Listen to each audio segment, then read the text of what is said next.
Oh my gosh, you know how hard it is to do these videos and not put information doxing myself on here? Because I'm sitting here low-key doxing myself in these videos. Damn.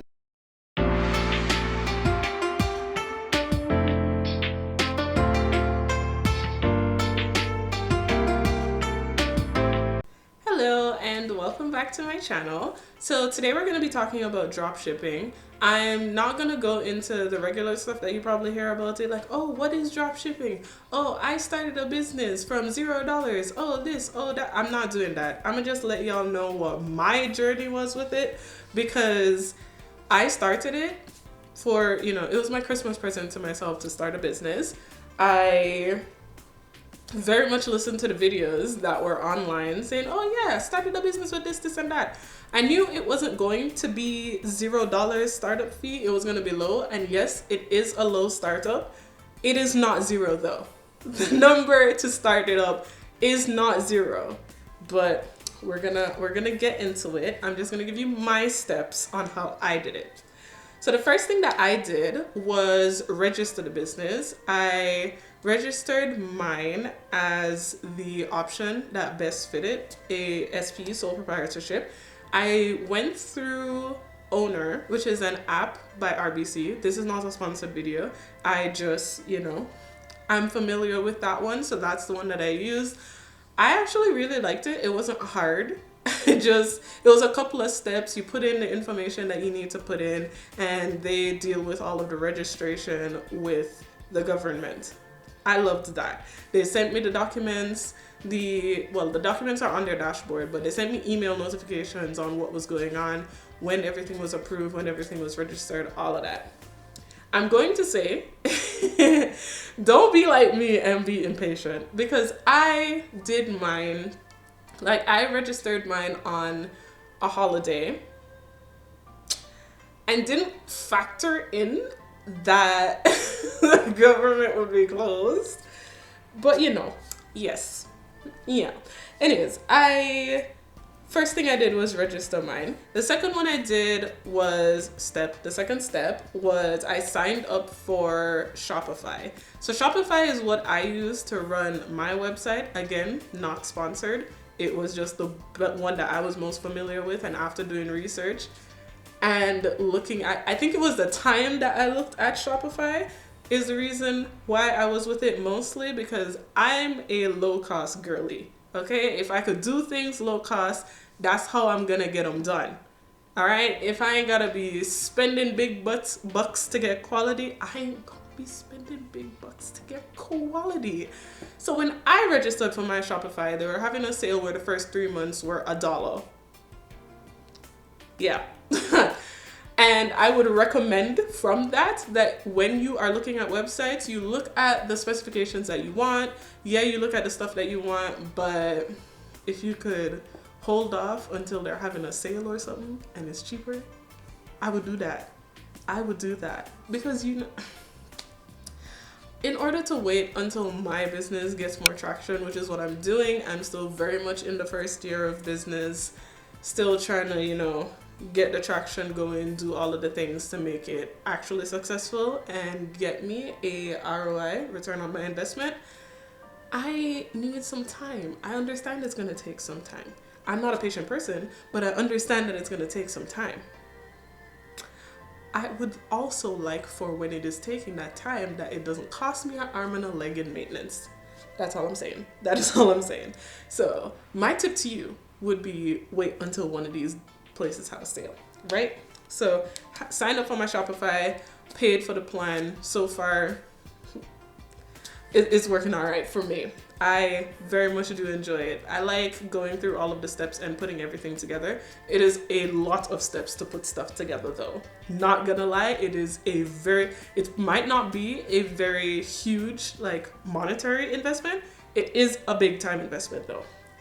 My next step is I paid for my domain because I didn't want my domain to have, for instance, it is the wonderbread.com, right? I didn't want it to have wonderbread dash my Shopify dash this dash that. No, I wanted it to be a nice nice domain so that people can just be like, oh, okay, that's all of my social media handles. Then I could just put in my social media handle.com, right? thekurokadere.com. Love that. The next step that I did is I found a vendor site and paid for the plan. So another thing that they do not tell you when they are making these drop shipping videos is that you have to pay for the vendors. I didn't know that. So when I got on, I was like, oh, okay, I'm paying for the Shopify. Maybe it comes in with the Shopify and whatever. No, it does not. It is a completely separate payment plan. You have to integrate the app into Shopify, which honestly is not very hard to do. You do, however, have to pay for the plan, and it comes with different plans. Just like how Shopify comes with different plans, these apps also come with different plans that have different aspects to them.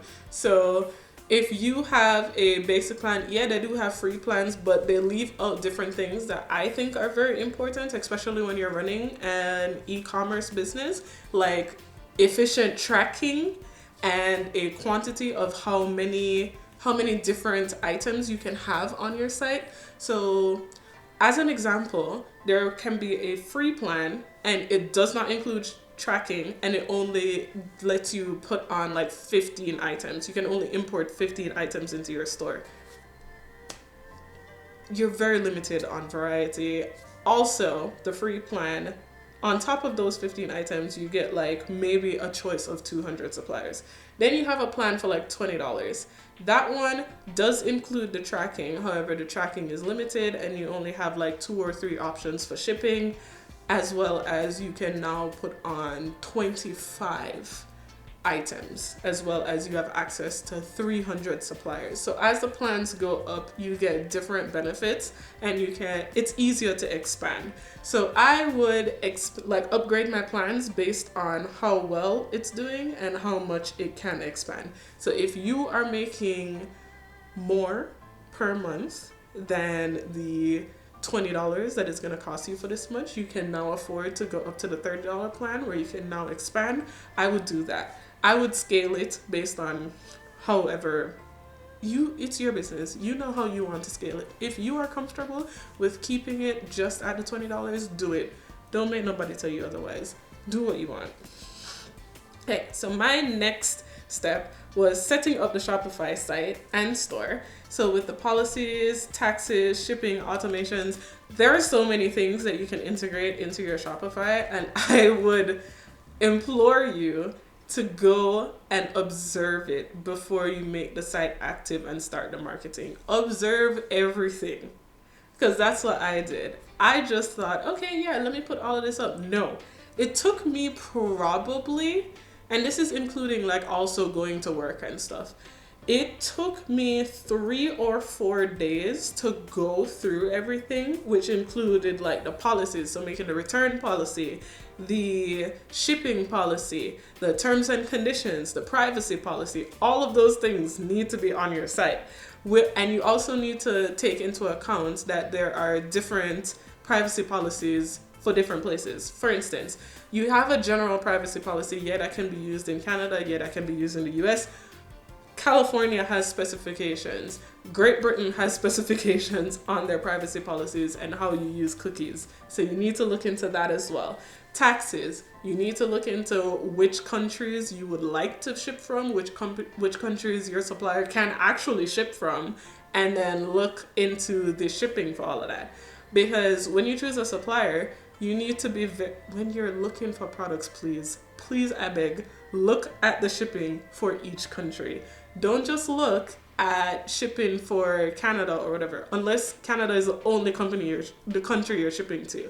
Because some places you might see, okay, yeah, it's $10 for this, and then $5 to ship to America, and you just assume that it's $15 for the whole thing, and then somebody goes and buys it for you. You like set your cost, for instance, at like $20, so you could get a $5 profit, and then somebody goes and buys your stuff from Canada, and you look, and that shipping jumps from 5 to 15, yeah, and now you're at a net loss from the jump. Please look at the shipping for all of them and write your policy. Write your policy with that in mind. If you have access to a lawyer, I would implore you to go to a lawyer. There are some free law sites that you can go onto to see it. And some of them even have generating, like you can generate the policies for free. Just take that into account, look into that. But making the policies is one thing, setting the taxes is another, dealing with the shipping, deciding how you're going to set up the shipping, because Shopify does have a shipping section, but that does not autocorrelate with the supplier that you chose. You have to deal with the shipping within the supplier side and see how that's going. The Shopify shipping one, if you're drop shipping, it really doesn't, like, it's useless. It doesn't really do anything. And automations, there are different automations within Shopify. Some of them you can download from a separate app. Some of them are already on there. I would implore you to go play around with it. There are so many things you can play around with in Shopify. I would implore you to go and look through everything. Just go into the settings and look through every single tab and see what you want to customize, what you want to apply. Go and search all of the apps, look which ones you want. Yeah. And that's going to take some time. It's going to take some time. My next step is I created and posted marketing materials. So with mine, before I made it, I had already had all of the social media like set up. I had them set up. Was I active on all of them? No, but I did have it set up. So in order to get your e-commerce business up and running, you have to have some marketing, and social media has very good marketing. All right. So for mine, I have a TikTok, I have an Instagram, I have a Twitter, I have a Twitch, I have a Pinterest, and clearly I have a YouTube channel, but like I have all of my social media bases covered. I'm trying different strategies on either. Please feel free, if you have some time and you have a bit of money, feel free to dabble in different kinds of social media marketing and figure out which one is more comfortable for you, which one works for you. Do that, figure it out, get some good marketing going. If you're making your own marketing, Canva is amazing. Also not sponsored, but I love Canva. Canva is great. They have such cute marketing material and it's very easy to customize it. However, it is very time consuming to make so many different marketing posts, Instagram posts, Facebook posts. All of these different things have different dimensions. The Facebook and Instagram now have Reels, and then they both, since Meta owns both Facebook and Instagram, they have the Meta Business Suite, which I'm still working on figuring out. But that's another thing you're gonna have to deal with. And yeah, it's a lot. It is a lot. But you'll get through it if you have perseverance. You'll be fine. Another step that I did is I created, linked, and utilized my social media. So again, branching off of this last step, I have my social media, I created it, I link most of my social media to each other. So I make sure to have a mention of other platforms on each platform, as well as link my social media to my website. So if you scroll all the way to the bottom, you'll have like the little icons, as well as in the banner that I made for the website, I do have the icons on there to show which social media I actually have. And I just want everything to flow, you know?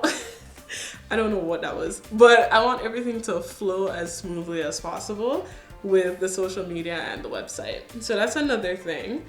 And my second to last step is I found imported and edited products. Finding products that I actually like and want to have on my website takes so much time, because I want to have a good selection of products, and I don't want just anything on the website. I want cute stuff. I have a rule of thumb that I don't want anything on my website that I wouldn't purchase myself. So there's that. I do actually purchase things on the website. I purchase things on my website because I want, like, for my first thing, after I put the products in, and I know I'm rambling a little bit and jumping all over the place, but bear with me. I found some products that I liked. I put them on there to test to see how exactly it is I got them. I could like do it. Definitely a trial and error, but importing it wasn't really that bad. I watched a couple YouTube videos to help me figure that out.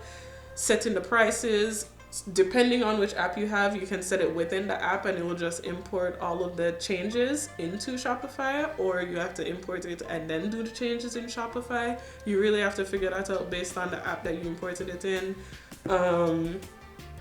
Checking to see again the shipping and how everything was done within the application that I integrated. A whole different thing. What else did I do? Oh, after I got everything done, I viewed it in my store, made sure that it looked okay. Then I went onto, like, if I'm doing it on my laptop, I went onto my phone, checked it to make sure it was good on mobile, and then went outside of viewing it on the Shopify app and just Googled the domain name, brought it up, looked at it how a customer would look at it, made sure everything was good and copacetic. Then when everything was set up to how I wanted it to be set up, I went on there from customer view. So just Googled the name, went on the thing, went on my website, and bought a product. So I could see how it went. I wanted to see how it goes, you know, have everything done from both, look at it from both front and back end. Bought the product, see how putting in the information went seamlessly, check the speed of it, see if, like, with a different email, my personal email, see what the email automations look like, how it would look when it's sent to a customer. Then I went into the back end to see exactly what happens when someone actually buys it, see if I get a notification, if the information that they put in is on my Shopify, see if they come up under customer, see if it's a proper shipping, all of that.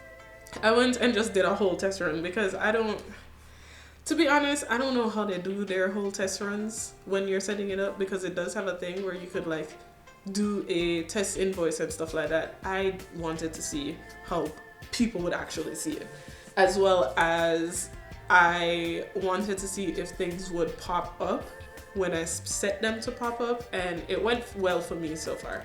I don't have any problems with that, but I would implore you to test it out yourself because I'm not trying to do all of that. I'm not trying to have nobody emailing me, contacting me, saying, oh, this and that is messed up. No, we're not doing that.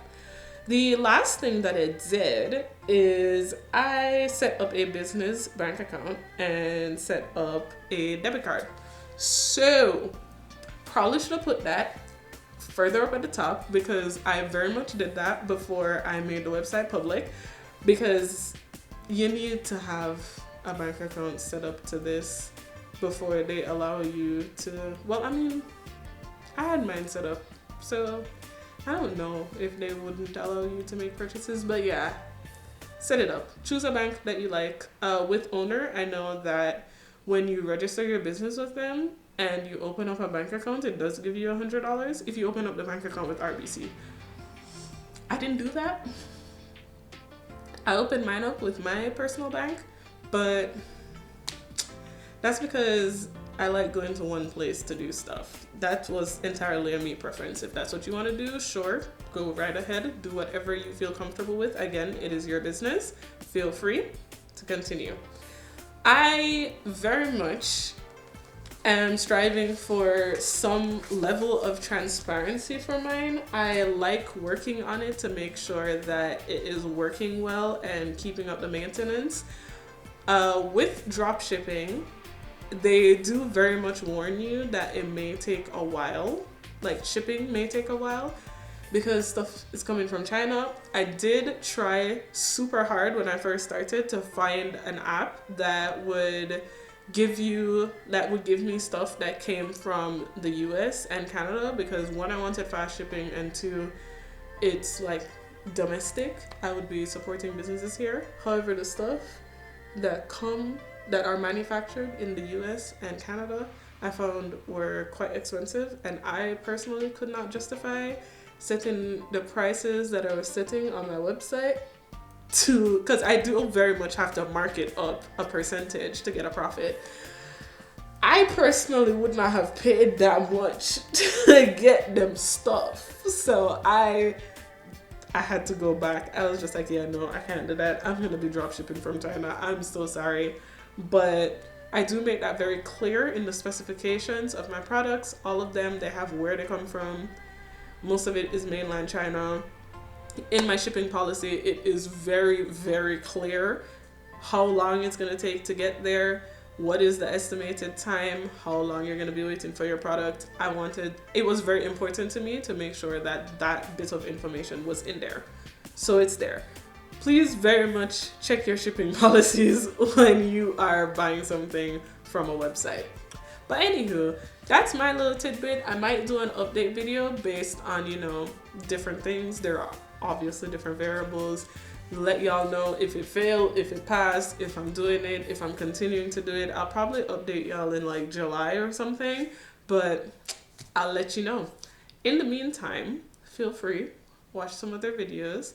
Have a great time. I'm pretty sure, subscribe, watch another video. One of them is gonna come up. I don't know which side it's gonna come up on, but I'll see y'all in the next one. Bye.